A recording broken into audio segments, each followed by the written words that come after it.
Hola, ¿qué tal? Mi nombre es Silvina Vega y le doy la más cordial bienvenida al primer programa de esta serie, Mundo INA, en donde conoceremos la información más relevante del Instituto Nacional de Antropología e Historia.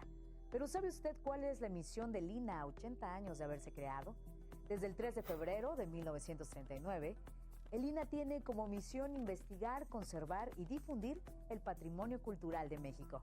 Bienvenidos.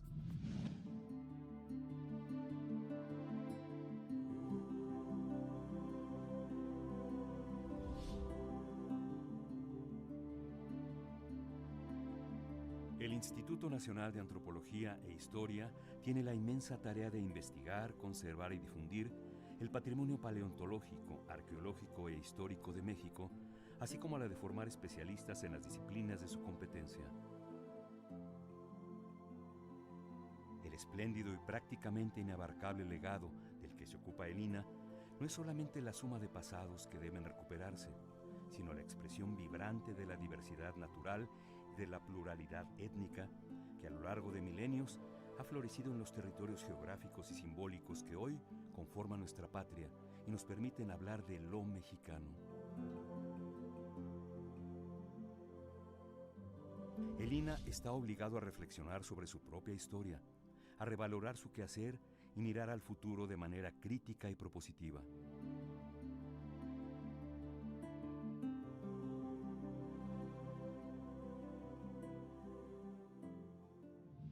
El Templo Mayor fue el centro simbólico de la gran red tributaria del Imperio Mexica, un lugar en donde reunían las ofrendas sagradas y depósitos funerarios, un adoratorio a las deidades de la guerra y la lluvia, un símbolo de los logros de los aztecas ante sus enemigos. El Templo Mayor, o Hueyteocalli, en lengua náhuatl, era el edificio religioso más importante de la antigua Ciudad de México Tenochtitlan, y junto con otros 78 edificios, se encontraba al interior del recinto sagrado, espacio que funcionaba como centro cívico-religioso, en donde se reunían los mexicas para participar en las ceremonias más importantes dirigidas a sus dioses.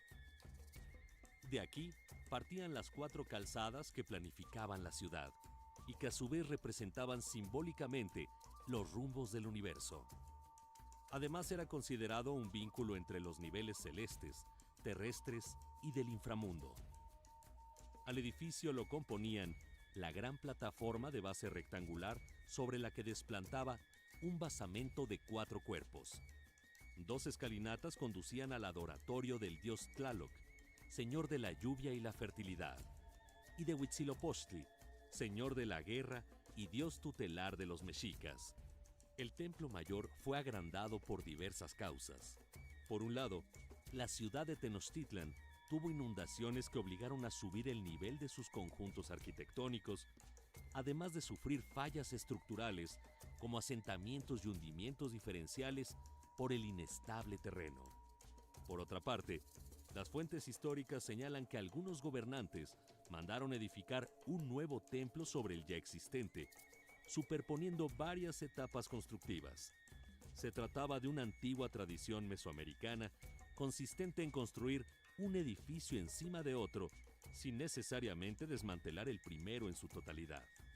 Los arqueólogos refieren a estos procesos como etapas de construcción, siendo la más antigua la sepultada bajo el mayor número de capas, y han logrado relacionar cada etapa con el gobierno de un tlatoani o supremo gobernante.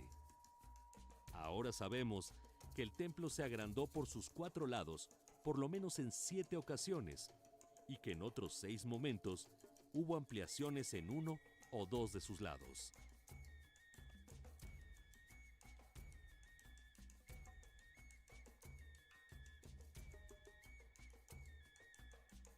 Las escalinatas y parte de la plaza apreciadas a primera vista en el vestíbulo pertenecen a la etapa 6, mientras que los pisos inferiores pertenecen a las etapas 5 y 4B.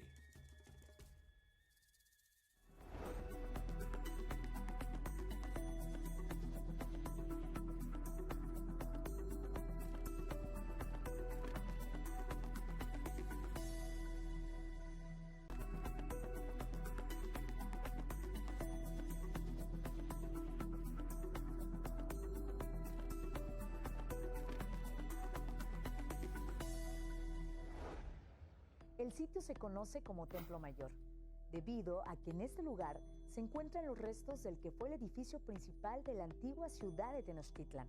El doctor Carlos Javier González nos invita a conocer a través de una visita guiada los puntos más relevantes de la zona arqueológica del Templo Mayor. Visitar el Templo Mayor es un encuentro con nuestro pasado. El museo y el sitio arqueológico nos invitan a apreciar el arte, la cultura y la forma de vida de los habitantes del edificio más importante de la ciudad de Tenochtitlan. En él se realizaban las principales ceremonias religiosas. Carlos González, investigador del Templo Mayor, ha dedicado su vida profesional al estudio de este sitio.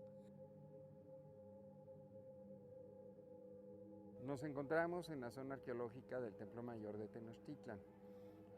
Este primer punto es muy importante y de hecho es el primero que los visitantes encuentran en su trayecto cuando hacen su visita.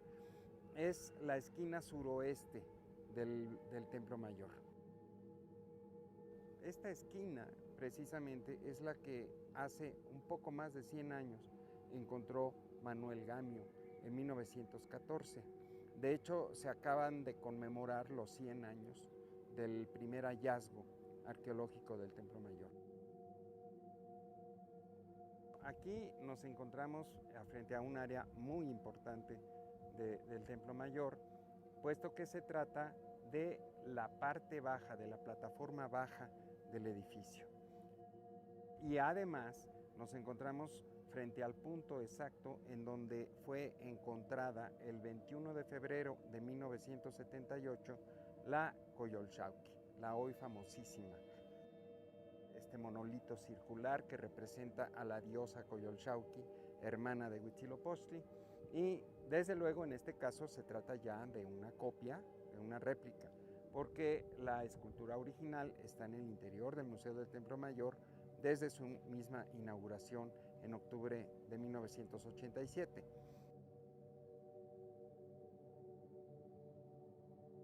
Aquí nos encontramos enfrente de la etapa constructiva número 2 del Templo Mayor. Este punto es importante porque se trata de una de las primeras etapas constructivas del edificio. Se ha fechado hacia el año de 1390 y a diferencia de las últimas etapas constructivas en las cuales se encontró la plataforma baja del edificio, la parte inferior del edificio.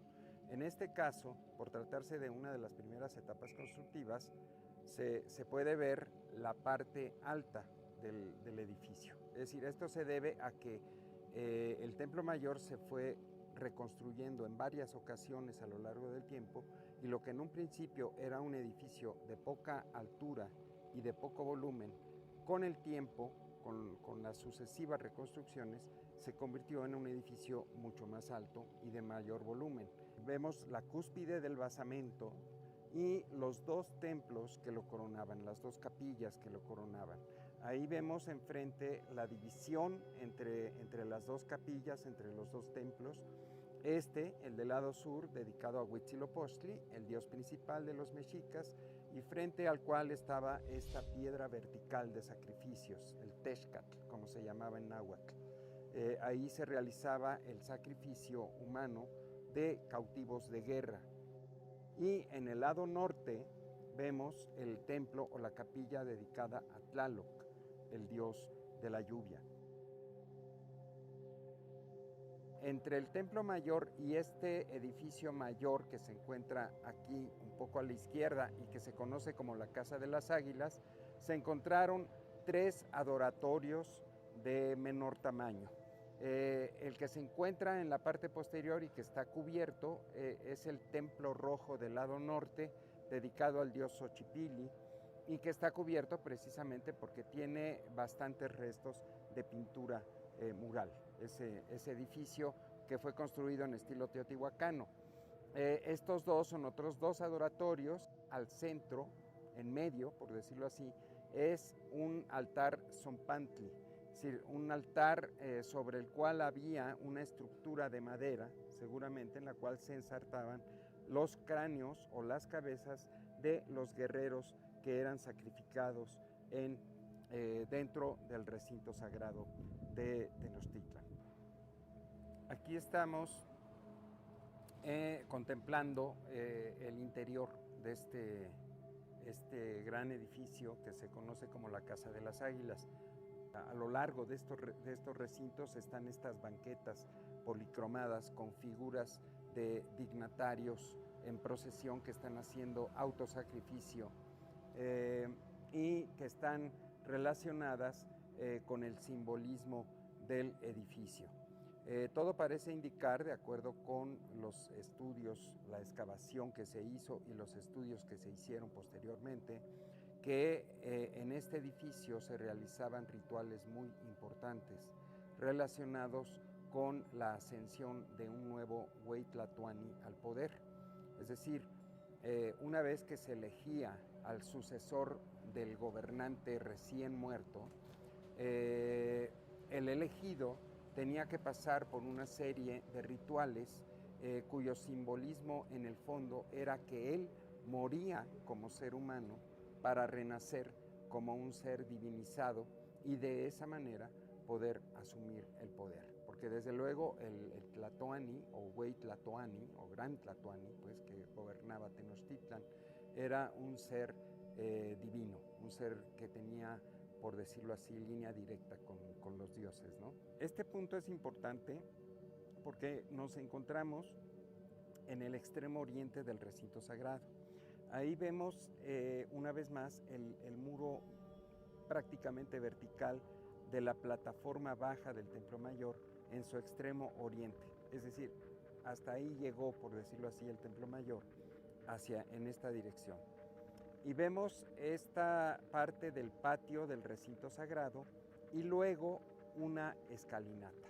Es decir, aquí esto nos está comprobando tanto que el Templo Mayor se encontraba muy cerca del extremo oriente del recinto sagrado, lo cual es lógico porque como el Templo Mayor veía hacia el poniente, de esa manera pues presidía y dominaba la mayor parte del recinto sagrado en la dirección tanto al poniente como al sur como al norte. Esto es muy importante porque es el testimonio arqueológico de cómo era el elemento que limitaba el recinto sagrado y que lo separaba de la ciudad, y que era una plataforma extendida encima de la cual también había pequeños altares, pequeños lugares también ceremoniales. Esto es semejante a lo que ocurre, por ejemplo, en la ciudadela de Teotihuacán, ¿no? Si finalmente los mexicas pues eran herederos de toda una gran tradición cultural y arquitectónica. Entonces no es extraño pues que ellos hayan hecho un límite del recinto sagrado en esta forma, es decir, como una plataforma extendida, con escalinatas tanto al interior como hacia el exterior del recinto sagrado. Aquí está, como les dije anteriormente, la escalinata correspondiente a la que veíamos allá y que es por la cual se descendía de esta plataforma que limitaba el recinto sagrado hacia el área ya prácticamente de la ciudad, ¿no? Es decir, de aquí al oriente se encontraba la ciudad de Tenochtitlan.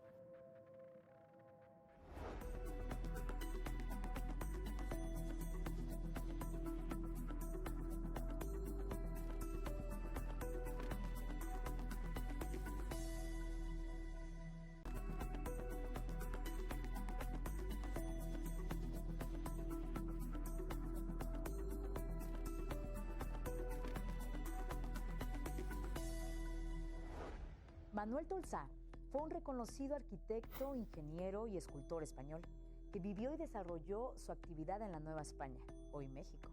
Podemos encontrar su legado en diversos lugares del centro de la capital mexicana. Cada una de sus obras cuenta una historia en particular. Sus personajes, obstáculos y logros nos dejan conocer mejor a Tolsá, sobre todo a México.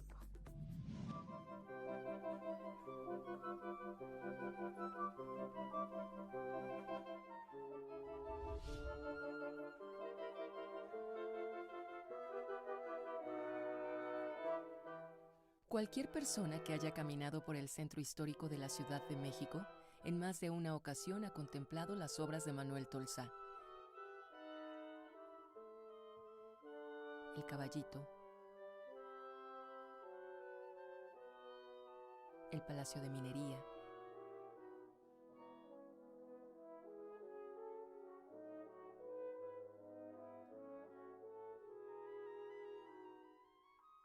el altar del Templo La Profesa,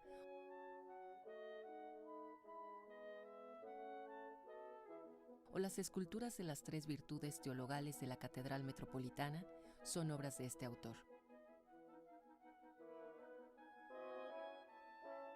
A 200 años de su muerte, celebramos al artista que contribuyó a modernizar el paisaje urbano de la Nueva España.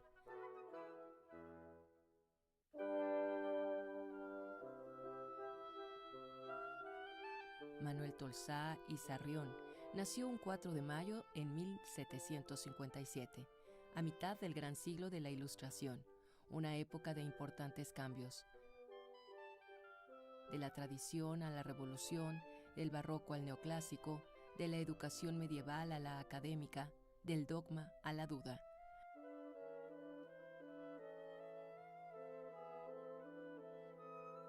De acuerdo al pensamiento político del momento, la modernidad debía reflejarse también en la urbanización de las ciudades. Por ejemplo, la corona española convocó a artistas de renombre para realizar proyectos de remodelación de plazas, palacios e iglesias. A los 20 años de edad, Manuel Tolsá inició su formación en la Academia de San Carlos en Valencia. Posteriormente, el artista decidió mudarse a Madrid, la capital de las artes en España, en 1780, para inscribirse a la Real Academia de San Fernando. Poco a poco, Tolsá adquirió reconocimiento y fue contratado junto con otros artistas por el conde de Floridablanca, la mano derecha del rey Carlos III, para modernizar la ciudad de Madrid.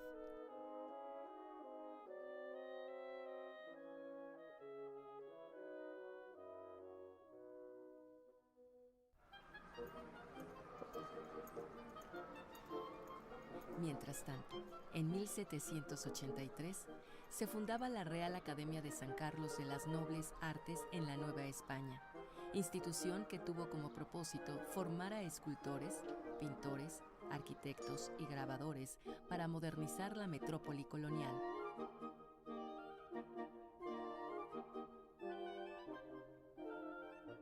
Seis años más tarde, tras el fallecimiento del primer director, José Manuel Arias Centurión, Carlos IV designó en 1790 a Manuel Tolsá como el nuevo titular de la Academia.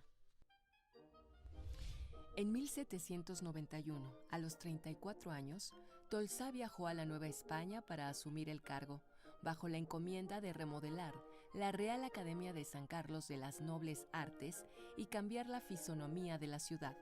Por órdenes del virrey Juan Vicente de Güemes Pacheco de Padilla y Horcasitas, el segundo conde de Revillagigedo. Después de 25 años de vasto trabajo creativo, el arquitecto, ingeniero y escultor español Manuel Tolsá y Sarrión murió en la Nochebuena de 1816.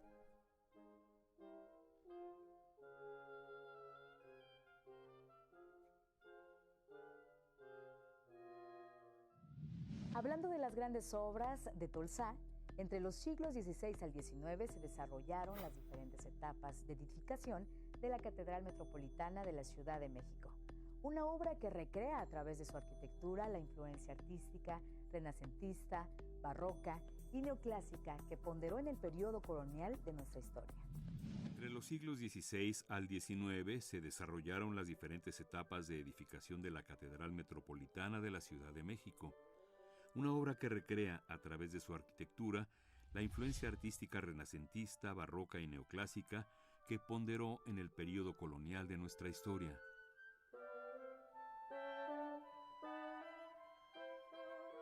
La última fase constructiva de este recinto dedicado a la Asunción de la Virgen María al cielo inició en 1786 a cargo de José Damián Ortiz de Castro, autor de las torres que enmarcan la catedral, el tambor de la cúpula y diversas obras interiores. Desafortunadamente, La muerte del arquitecto mexicano, ocurrida en 1793, impidió que se concluyera el trabajo.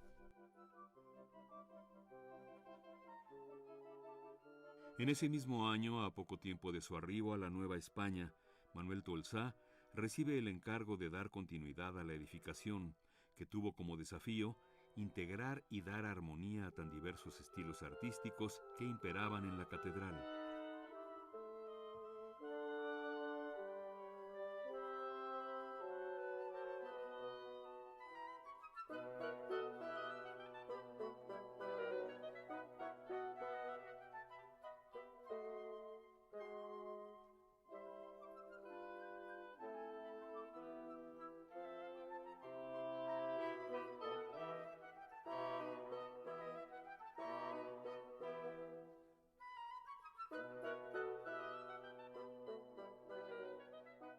Este exponente neoclásico resolvió exitosamente el trabajo a través de pequeñas obras escultóricas como las balaustradas, los muretes, los florones, la linternilla, el reloj y las 3 esculturas de las virtudes teologales. También desarrolló el diseño escultórico de la fachada principal y finalizó la cúpula, esta última decorada con un mural de la Anunciación de la Virgen, pintado por su amigo Rafael Jimeno y Planes. Con ello, el inmueble religioso quedó definitivamente terminado en 1813. ¿Quién iba a pensar que el largo periodo de construcción de la Catedral Metropolitana, la más grande de Latinoamérica y uno de los templos más emblemáticos de la cristiandad en nuestro país, marcaría paradójicamente el inicio y postrimería de la ocupación española en México?